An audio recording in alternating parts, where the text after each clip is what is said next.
दासरि शिवासरि श्री गौरभक्तवृंद। हरे कृष्ण कृष्ण कृष्ण हरे हरे, हरे राम राम राम हरे हरे। श्रवथ मेरे गुरुपाद नित्यल्ला पृष्ठ विष्णुपाद अष्टोत्तर शतकों विभक्ति वेदांत शिल पवन गोस्वामी महाराज एवं नित्यलाभ विष्णुपाद भक्ति वेदांत शिल नारायण गोस्वामी महाराज के अभय चरण कमलों में अनंत करी साष्टांग दंडवत ज्ञापन करता हूँ। तत्पश्चात नित्यलाभ विष्णुपाद अष्टोत्तर शतकों भक्ति वेदांत स्वामी महाराज एवं समस्त वैष्णव के चरण कमलों में मेरा यथायथ दंडवत प्रणाम स्वीकार हो। हम लोग श्री प्रेम संपुट ग्रंथ का अध्ययन कर रहे हैं, अनुशीलन कर रहे हैं, जिसमें स्वयं कृष्ण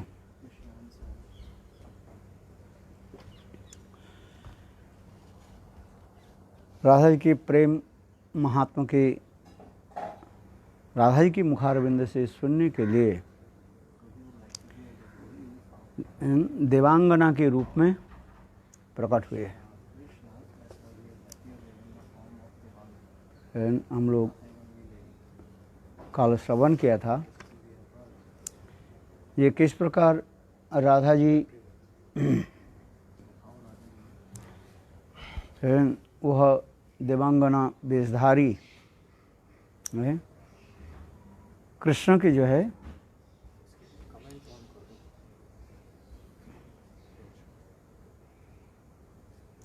परिप्रश्न करने लगे और अनंतर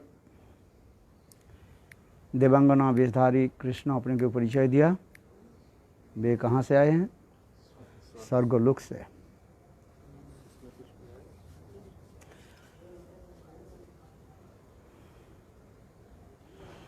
यहाँ तक भी उन्होंने बताया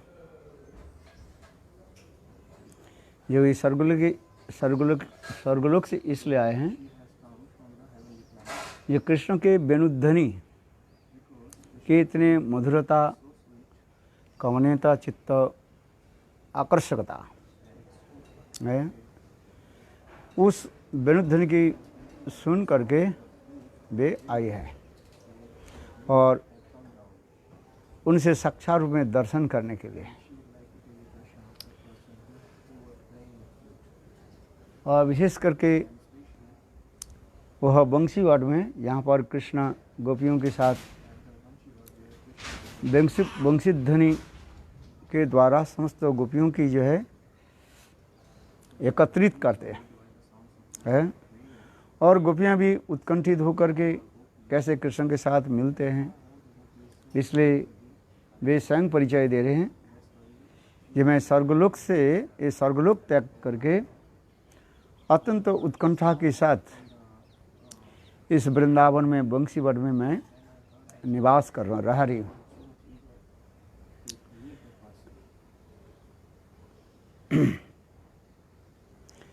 और श्रीमती राधिका इस कथा को सुन करके बहुत प्रसन्न हुए।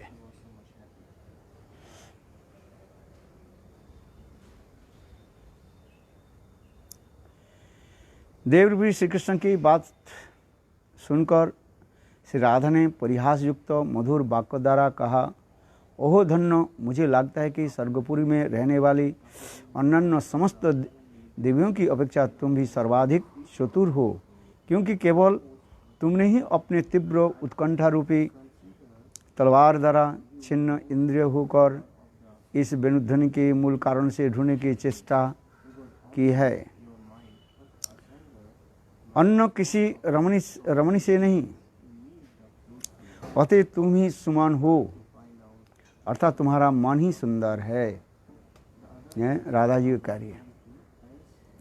तात्पर्य यह है, ये वास्तव है, ये एकमात्र कृष्ण की दर्शन करने के लिए जिनकी मन उत्कंठित होती है, वही तो धन्य है। अर्थात मेरी करें, राधा जी करें, अर्थात मेरी भांति ही तुम परपुरुष श्री कृष्ण में आसक्ति हुई हो, इसलिए तुम सुमन हो। अब इस सुमन की तात्पर्य और भी व्याख्या कर रहे हैं। तात्पर्य है कि श्री कृष्ण को प्राप्त करने की उत्कंठा से यद्यपि उनका भी मन स्थिर नहीं है और वे सदैव विषय भाव से अनेक प्रकार की यंत्रणा भी भोग कर रही है, तथापि अपने उत्कंठा की निवृत्ति के लिए किसी प्रकार की चिंता नहीं कर रही है। इसलिए उनका सुमन अर्थात सुंदर मन वाली यह नाम सार्थक है, ये नाम व्यर्थ है। ये पहले तो कहा जो कृष्ण के दर्शन करने के लिए अत्यंत उत्कंठा होता है, जिसके मन उसके तो सुमन करें। फिर दूसरी अर्थ में बता रहे हैं ये कृष्ण की दर्शन करने के लिए इसको क्या करना पड़ता है? समस्त प्रकार विषय को जो है त्याग देना पड़ता है। अपने प्रियजन की संबंध और यहाँ तक कि अपने शरीर के भी संबंध भी त्याग देना पड़ता है। खाना पीना ये भी अपने आप वो छूट जाता है। त्याग देना क्या, अपने आप वो छूट जाता है। और उत्कंठा की निवृत्ति कैसे हो उसकी भी चिंता भी नहीं करते हैं। इसलिए उनका सुमन अर्थात सुंदर मन वाली यह नाम व्यर्थ है। दूसरी ओर तुम सुमन अर्थात सुंदर उत्कंठा उत्पन्न होने के साथ ही साथ उसकी निवृत्ति की लालसा से इस स्थान पर उपस्थित हुई हो, अतएव वास्तव में तुम ही सुमना हो। ये इतने उत्कंठा लेकर के आप यहाँ पर अर्थात यही स्थान पर आए, इसलिए आप ही धन्य हो। और अतएव वास्तव में तुम ही सुमना हो। सुमना नाम धारण करना तुम ही शोभा देते है, तुम ही धन्य हो। राधा जी करे। इस प्रकार राधा के मधुर परिहासपूर्ण वचनों के सुनकर देवांगना वेशधारी श्री कृष्ण मधुर हास्य कांति द्वारा अपने होठों के धोए हुए मंद मंद भ्रू नर्तक के साथ बोले, हे राधे, परनारी को अपने समान मत समझना है। अर्थात तुम जिस प्रकार परपुरुष श्री कृष्ण में आसक्त हुई हो, मुझे भी ऐसे मत समझ लेना।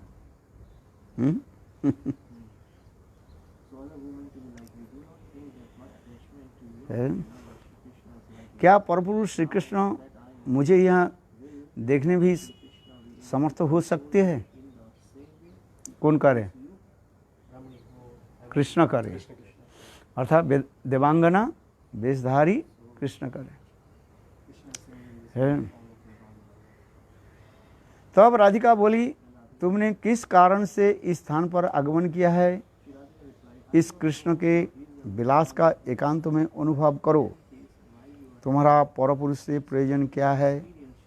जैसे भी हो, अब तुम बोलो, तुम्हें मुझे क्या पूछना है? राधिका बोली, परपुरुष के प्रति आसक्त होना उचित नहीं है। जो साध्वी सती जो नारी है, ये परपुरुष के देखने की उसके उत्कंठा रखना नहीं चाहिए।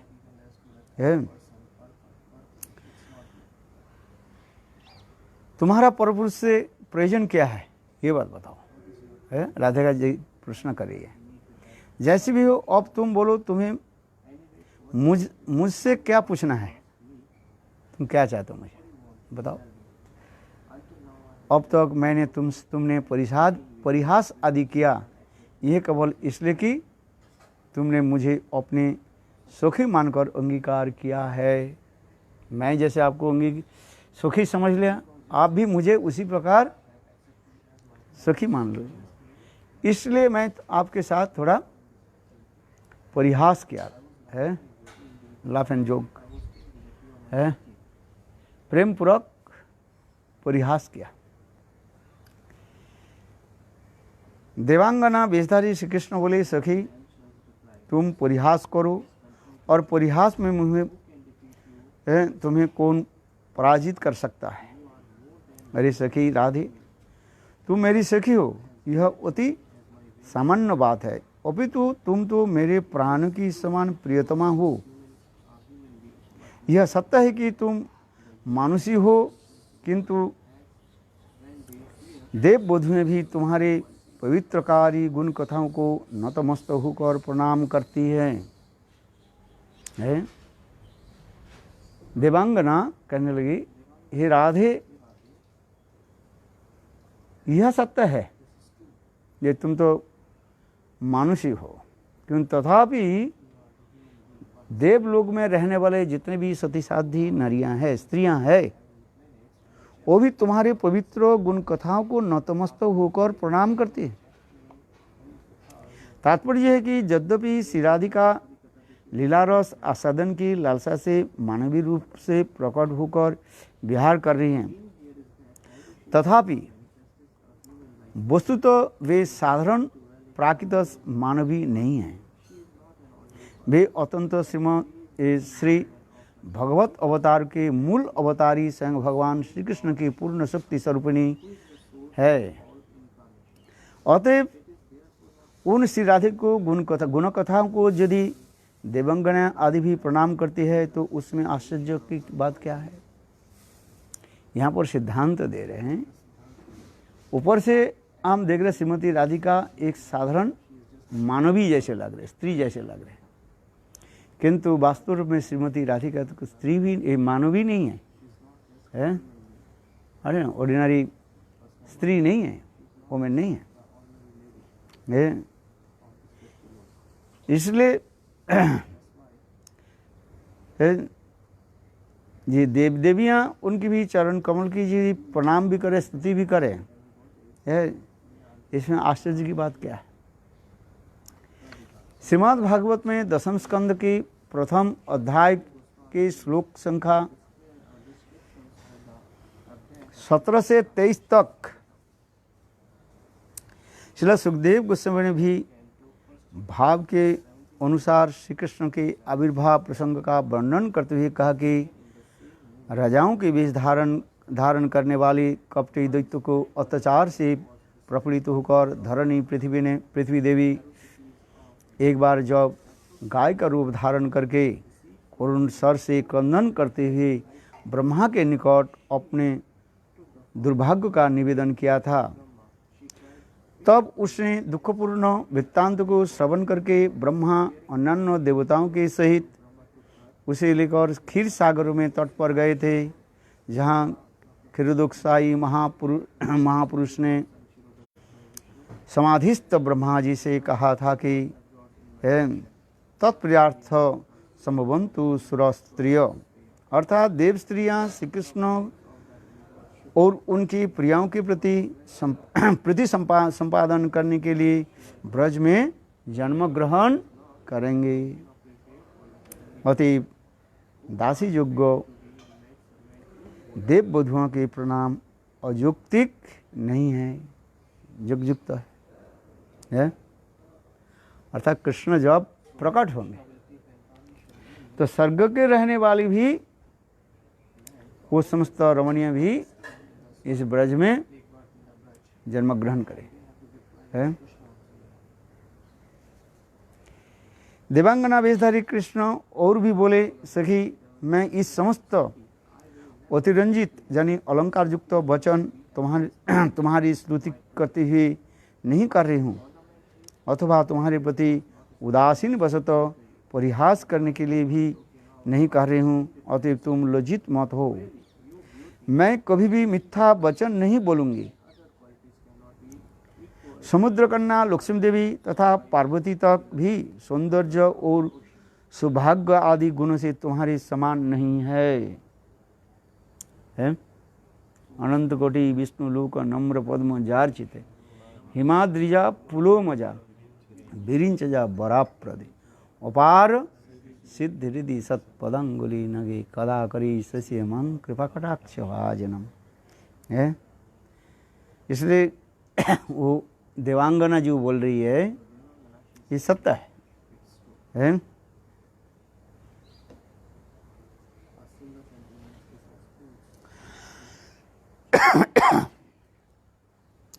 इस प्रकार के वचन चैतन्य चरितामृत में भी गौरांग सुंदर के प्रश्नों के उत्तर में श्री रामानंद राज में भी कहा है? जहाँ ऋषभ गुण वांचे सत्य भामा जार ठाई कला विलास सिके ब्रज रामा जार सौंदर्य आदि गुण वांचे लक्ष्मी पार्वती जार पतिव्रता धर्म वांच अरुंधति जार सदगुण गुणे कृष्ण न पाए पार तार गुण गणिबे केमन तीजी विचार। ये तो सहज सरल है।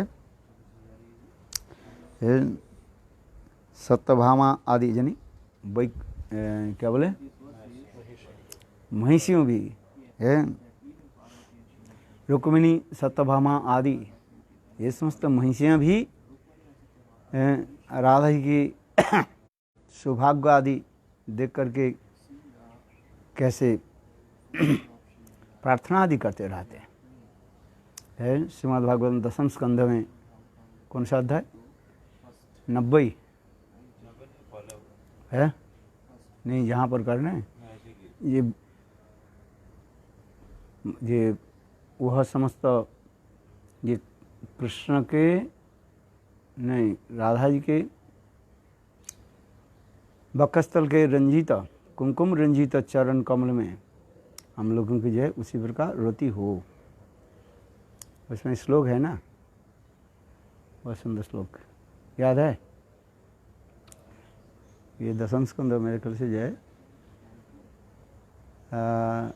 90, 89 और 90 में होगा शायद, अंतिम के जा करके ये समस्त सत्यभामा आदि ये समस्त महिषियाँ जो है उन्हें ब्रजरमणियों की विशेष करके राधा जी की प्रेम महिमा वर्णन करते हुए ये कार्य।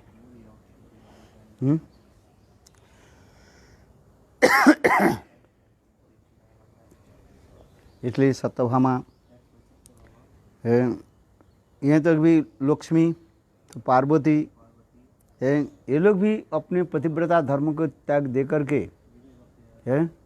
कृष्ण के साथ मिलने के लिए नाजनी कैसे उत्कंठित होते रहते हैं।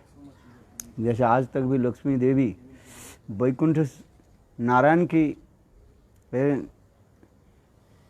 छोड़ करके अभी तक क्या कर रहे हैं? बेलवन में कठोर तपस्या कर रही है कृष्ण के साथ मिलन के लिए।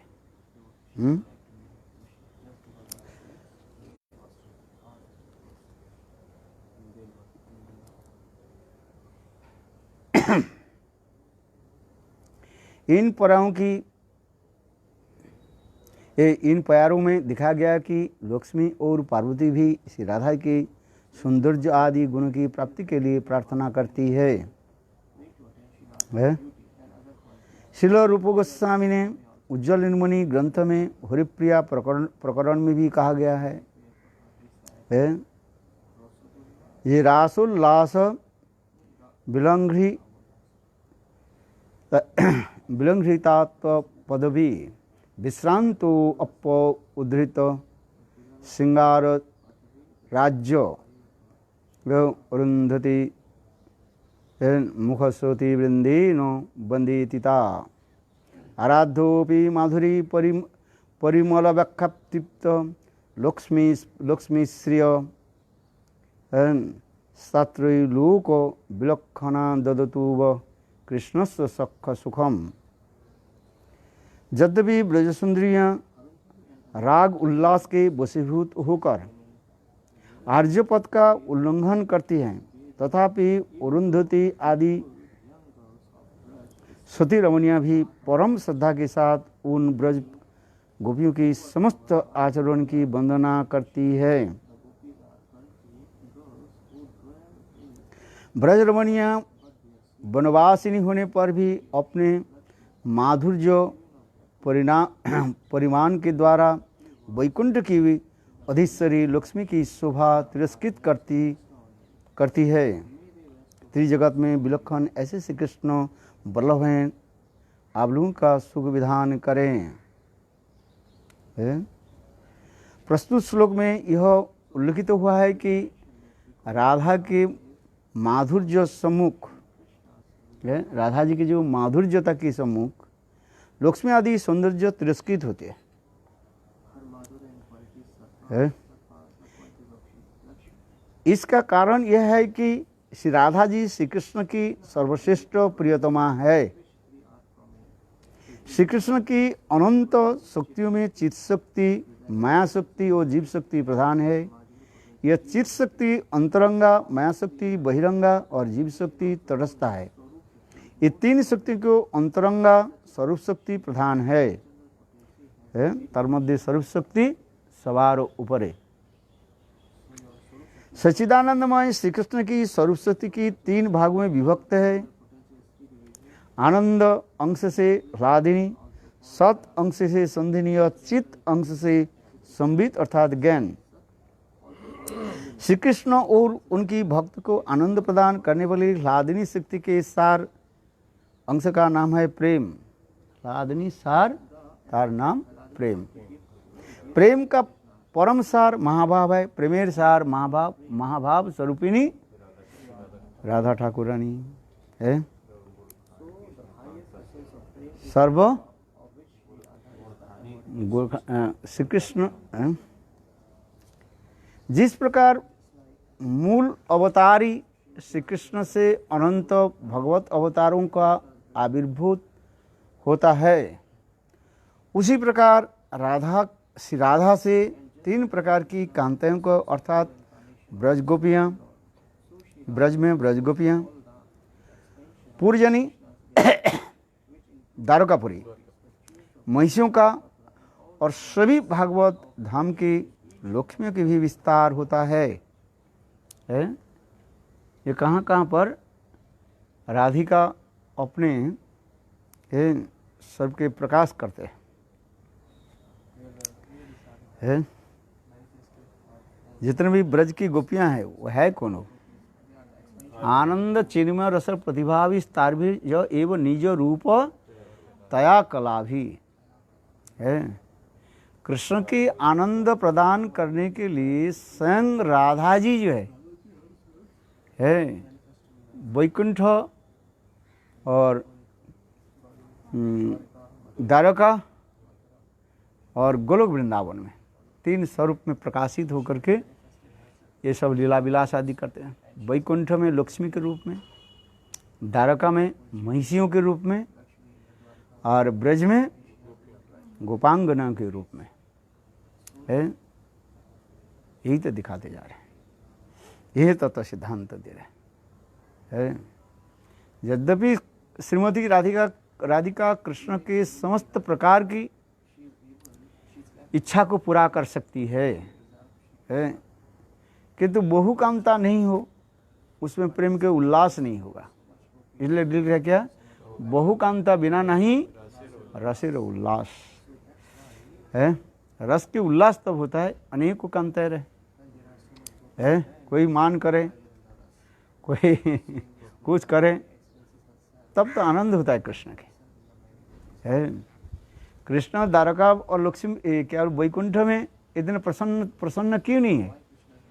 नहीं, ये समस्त भावना नहीं रहता है। विशेष करके ब्रज में विशेष प्रसिद्ध क्या चीज है? कृष्ण के उल्लास होता है। इसलिए ब्रज गोपियाँ कृष्ण के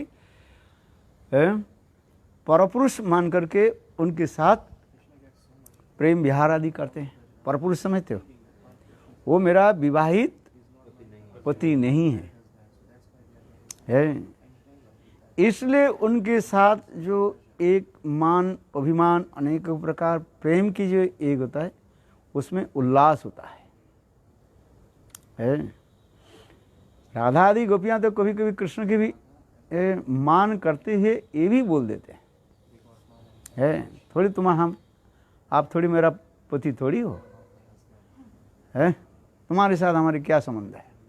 माधव माधव जाहि माधव माधव माँ बद कई तवा है। गीत गोविंद में तो जयदेव गोस्वामी पाद इसके कितने सुंदर रूप में वर्णन कर रहे हैं। माधव माधव जाहि, हे माधव जाओ जाओ हमारे कुंज से बाहर चले जाओ। माँ बद कोई तब, तुम्हारी जो है ये कैतव यानी कपट वाक्य को हमें बोलने की जरूरत नहीं है, बहुत सुन लिया।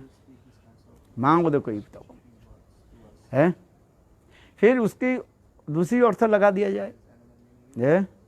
जब क्रोध शांत हो जाती है तो राधा जी क्या कहे, माधव माधव जाहि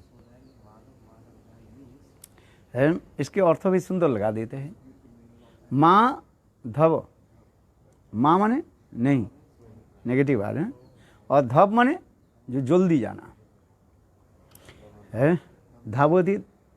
धावयती होते ना, उसे धव शब्द के लगा रहे, बोले जल्दी मत जाओ है। आज ये शब्द लगा देते हैं। अरे जाना तो तुम्हारे है, तुम तो हमारे पति नहीं हो, ये तो सत्य है। और हम दोनों एक ही साथ में अधिक समय भी नहीं रह सकते, ये भी ठीक है, किंतु जल्दी जल्दी मत जाओ, घोड़े के भांति दौड़ करके मत जाओ है, थोड़ी की समय बैठ करके जाओ है। इसलिए माधव माधव है, डबल आ गया ना है। इसलिए माधव माधव जाहि माँ बद कोई तब है। तुम्हारे कपट वाक्य के सुने ने, फिर उसके दो माँ पिछले होगी ना, माँ आगे लगा दी और इधर माँ लगा दी, टू नेगेटिव से मेक। अरे तुम्हारे कोई तो नहीं है, तुम कितने सुंदर बात बोलते हो, मैं सुनना चाहती हो। संस्कृत में एक शब्द के दूसरे शब्द घुमा फिरा करके लगा दे, अर्थ अलग हो जाता है। और कई तब तुम्हारी कथा जो कितने मधुर है, कपटता रहित है कथा है, वही तो मैं सुनना चाहता हूँ। कभी मान में और कभी मान रहित होकर के राधा जी कृष्ण के साथ ऐसे प्रेम सूचक शब्द बोलते रहते हैं। क्यों सदा सर्वदा मान नहीं रहता है, केवल मान रहे तो प्रेम की सौंदर्य उत्कर्षता प्रकाश नहीं होगा है। आज समझिए, इसलिए परक्यात्व में जो चार जो अमोघ अस्त्र बताया है क्या क्या, दुर्लभता पहले होता है, दुर्लभता कभू मिले कभू ना मिले, फिर बाम्यता आ जाता है और फिर प्रच्छन्न कामुकता और निवारणता। ये समस्त भाव होने के नाते चार वस्तु होने के नाते प्रेम की सौंदर्यता माधुर्यता प्रकाश होता है। सख्यत्व में ये चार वस्तु जो है प्रकाश नहीं होता है। सामान्य रूप में ब्रह्मतत्व दिखा जाता है, जैसे सत्यभामा आदि में दिखा गया सामान्य रूप में है। इसलिए वो ब्रह्मता के क्या कहा जाता है, परिपूर्ण ब्रह्मता नहीं है, उसके कहते हैं आभास है, मान की आभास कहा जाता है, मानाभास कहा जाता है। ये समस्त दिखा रहे इसमें है। इसलिए राधा जी महिषियों की लक्ष्मी की, हाँ क्या बोले, ब्रज की गोपियाँ, पुर की महिषियाँ और सभी भगवत धाम की लक्ष्मियों का विस्तार होता है। लक्ष्मी गणेर विस्तार, इसे इसमें वो क्या बोले,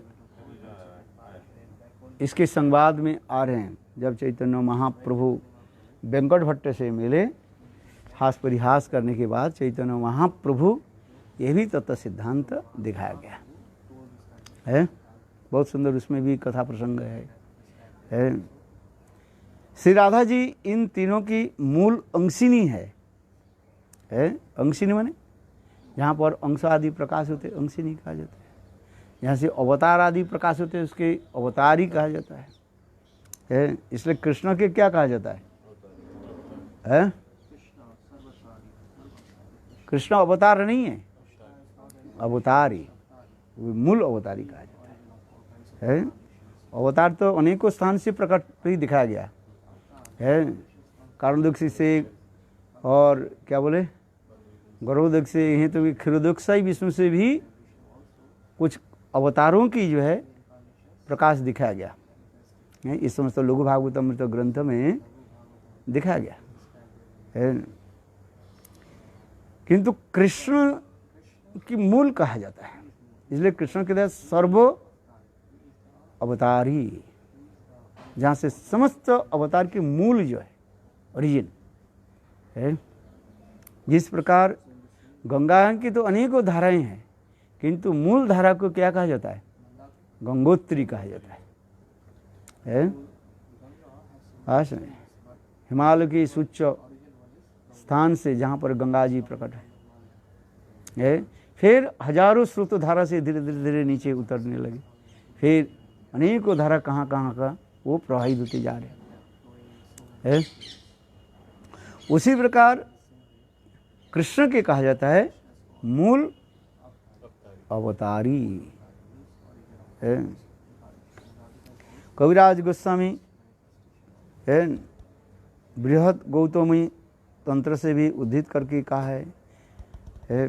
राधा जी के बारे में कह रहे हैं, देवी कृष्ण में पोक्ता राधिका पर देवता सर्वलक्ष्मी मयि सर्वकांति सन्मोहिनी परा है। सर्वलक्ष्मी गणेर तिहूँ हन अधिष्ठान सर्व सौंदर्य कांति बोईसे तहाँ जहाँ रे सर्वलक्ष्मी गणेर शोभा হয় जहाँ होइते। चैतन्य चरितामृतम आदि लीला चतुर्थ परिच्छेद में ये वर्णन हो रहा है। इस समस्त प्रमाणों के द्वारा प्रतिपादित हुआ है कि श्री लक्ष्मी अथवा पार्वती सुभग आदि गुण श्री राधा के समान नहीं है। देवांगना वेशधारी श्री कृष्ण बोले, कुछ भी बतला रही हूँ सुनो है। त्रिजगत से उपस्थित होकर भी अर्थात परब्रह्म वैकुंठ आदि लोक में भी ऐसे कौन रमणी है जो तुम्हारे समान प्रेमवती होने का साहस कर सके अथवा मन में ही तुम्हारा बराबरी करने का सोच सके है। कृष्ण ये कह रहे हैं, राधा जी के बराबर तो बहुत बराबर कोई हो ही नहीं सकता है, और यहाँ तक मन के द्वारा ही चेष्टा भी नहीं करते जो राधा जी के मैं बराबर हो जाऊँ है। तुम्हारी यह बस सब गुण, तुम्हारी ये सब गुण कथाएं मैंने कैलाश पर्वत के शिखर पर पार्वती से सभा में सुनी है। कृष्ण कह रहे हैं, अरे आपके ऐसे गुण कथाएं जो है मैं पार्वती देवी की मुखारबिंद से श्रवण किया। शिव पार्वती संवाद है उसमें है, इसलिए शिव जी कभी कभी ये समस्त कथाएं जो है वर्णन करते हैं। अतः मेरे अपने कपोल कल्पित तो वचन नहीं है, हे राधे है, मैं जो कुछ भी कह रही हूँ है ये अतीव सत्य है कि मैंने सुना है।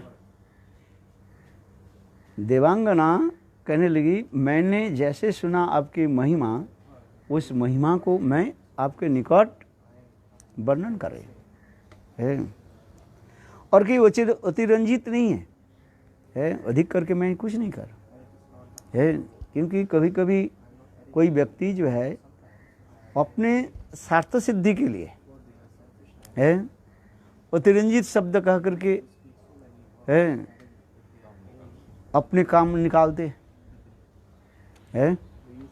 आके समझ रहे, जैसे उदाहरण देता हूँ ना, एक कौवा एक कोई है मांस के टुकड़ा उसको मिल गया और उसको देख करके एक क्या बोलते हैं जो सियार है वो लड़ाई तो उसको कैसे लिया जाए, और कौवा पेड़ के ऊपर डाल पर बैठे हैं बहुत ऊंचे, तो सियार ने क्या कि वो कौवे के रूप वर्णन करने लगे हैं, और वर्णन करते करते इतने अतिरंजित वर्णन करने लगे कौवे के, बहुत है सुना दी। कोई अपने प्रशंसा आत्म प्रशंसा सुन करके है बहुत प्रसन्न थे।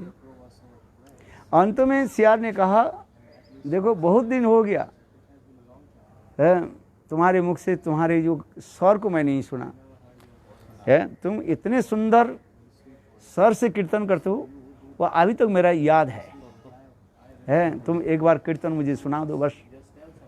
अपने आत्म प्रशंसा सुन करके कौवे ने क्या कि मुंह खोल दिया है, का करने लगे और मांस के टुकड़े नीचे गिर गया और वो बोले बोलो बोलो भाई और भी बोलो और वो सियार ने क्या कि मांस के टुकड़ा लेकर के भाग गए और कौवे बोलते रहे का करते रहे है।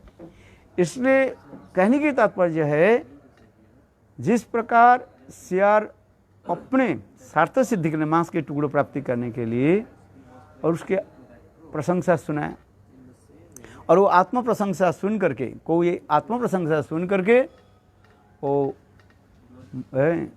अपने भजन के वो खो दिया है।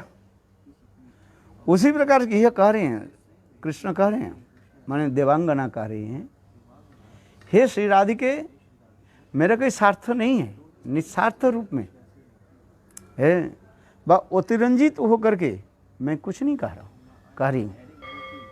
जैसे आपकी महिमा है देवी पार्वती के मुख से मैंने श्रवण किया है, वही आपके निकट मैं वर्णन कर रही हूँ है। तुम्हारे गुणों का वर्णन सुनकर तुम्हारा साक्षात दर्शन करने के लिए मेरे मन में अत्यधिक अभिलाषा थी है, और तुम्हारा दर्शन पाकर सचमुच मेरी यह अभिलाषा तो पूर्ण हो गई है, किंतु ऐसा होने पर भी मेरे अंतःकरण में जो अत्यधिक संताप प्रज्वलित हुआ है वह ताप मेरी अंतर आत्मा के अत्यंत कठोर होने के कारण इस समय भी उसे टुकड़े टुकड़े नहीं कर पा रहा है। ये वास्तव जो मेरे मन में इतने कठोर उत्कंठा जो थी है, अत्यंत जो उत्कंठा थी, ये आपके एक बार दर्शन हो जाए है। राधा जी की दर्शन वास्तव ये सत्य है, स्वर्ग में रहने वाली स्त्रियों के लिए तो संभव ही नहीं है, किंतु तथापि मेरे हृदय में इतने उत्कंठा और अभिलाषा होने के नाते है मैं यहाँ पर आई हूँ है। और मेरे हृदय में इतने अत्यधिक संताप प्रज्वलित हुआ है, वह ताप मेरी अंतरात्मा को अत्यंत कठोर होने के कारण उस समय भी उसके टुकड़े कर नहीं पा रहे है। देवांगना इतने कह रही है। इस प्रकार देवांगना की वेशधारी श्री कृष्ण की असहनीय वेदना भरी बातों के सुनकर प्रेमवती श्री राधिका बोली सखी तुम्हारी असीम तीव्र वेदना का कारण क्या है, उसे शीघ्र ही मुझे बतलाओ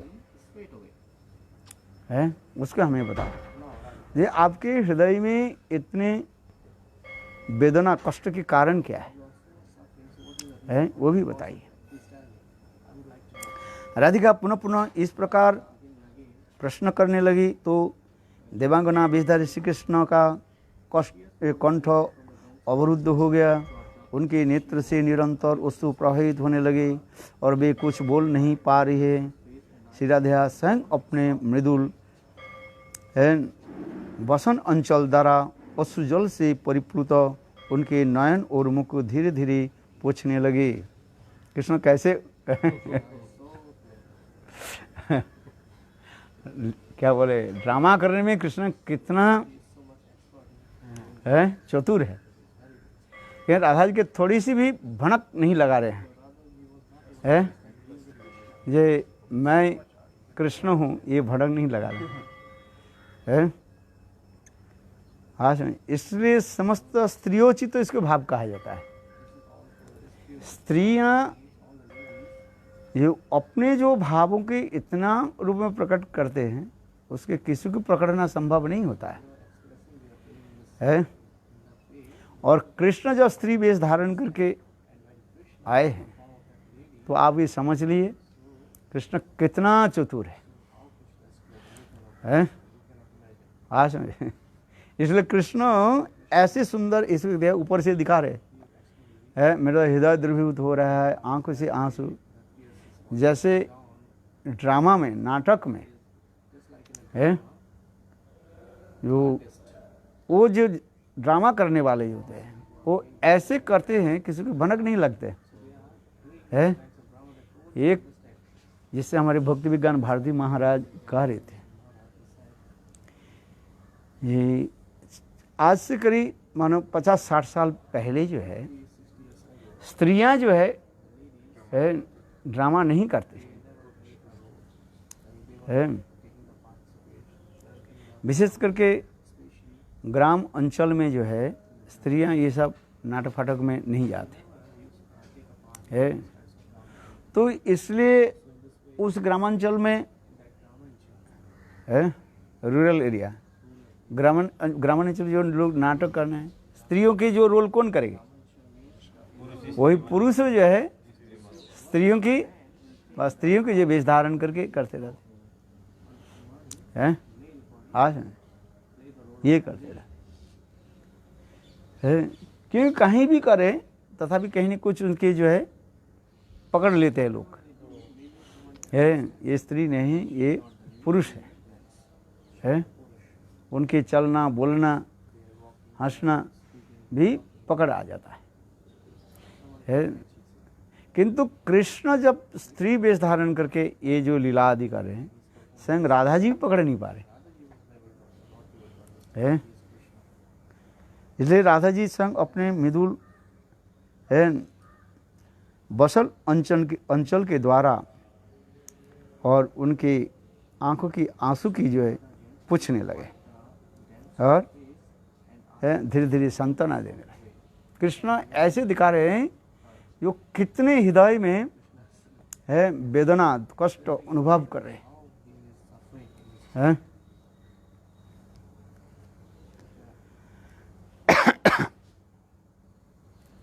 यहाँ पर टीकाकार भी कहते हैं, यहाँ श्री कृष्ण के आंतरिक गंभीर दुख का अभिनय निस्संदेह उसी सत्य के रूप में है प्रतिपन्न स्थापित करने में अभिप्राय से था। आज उनके वो कीर्तन आरंभ है कि नहीं? तब देवांगना वेशधारी श्री कृष्ण क्षण भर तक भी भाव को रहने के पश्चात धैर्य धारण कर राधा जी से बोली, अरे मुग्धे श्री कृष्ण अत्यंत कामुक है और लंपट भी है। ऐसे कामुक से तुम्हारा प्रेम किस प्रकार हुआ है? देवांगना बोल रहे हैं। अभी पैर सबसे याद रखने कौन किसको बोल रहे हैं? हु सेज टू हुम, कौन किसको बोल रहे हैं, इसको याद रखना पड़ेगा।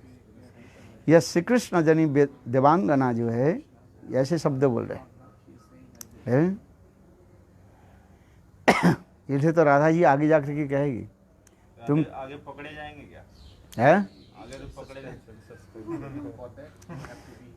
देखो क्या होता है ये है? किंतु कृष्ण के लिए ऐसे शब्द करना राधा जी के लिए सहन करना संभव नहीं है।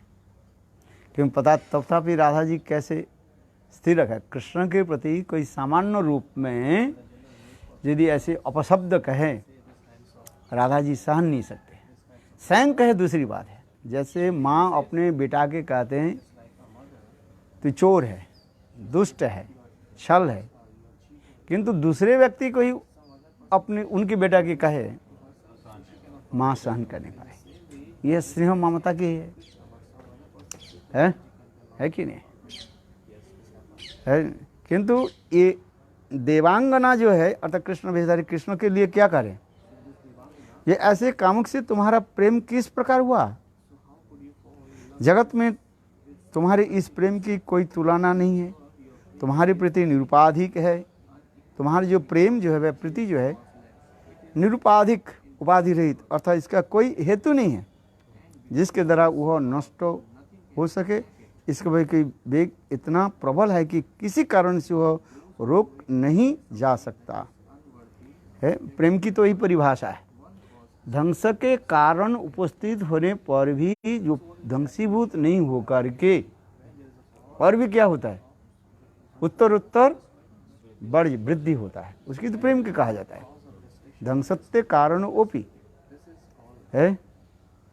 कारण उपस्थित इस संसार में कारण उपस्थित होने पर प्रेम नष्ट हो जाता है। किंतु चित्त जो अपराकृत जो प्रेम के यही दर्शन दिखा रहे हैं है? कारण उपस्थित होने पर भी वो प्रेम ध्वंसीभूत नहीं होकर के और क्या होगा, बढ़ते जाए, उल्टा हो जाए है। इसलिए किसी कारण से रोका नहीं जा सकता है, किंतु वह लोग जानबूझकर अयोग्य स्थान पर विश्वास स्थापन करते हैं, फिर अपने को तथा आत्मीय स्वजन को केवल दुख ही देते हैं है। आइए तक बंछा सिंधु पतितानां पावनेभ्यो वैष्णवेभ्यो नमो है। कल 40 नंबर श्लोक से शुरू करेंगे है।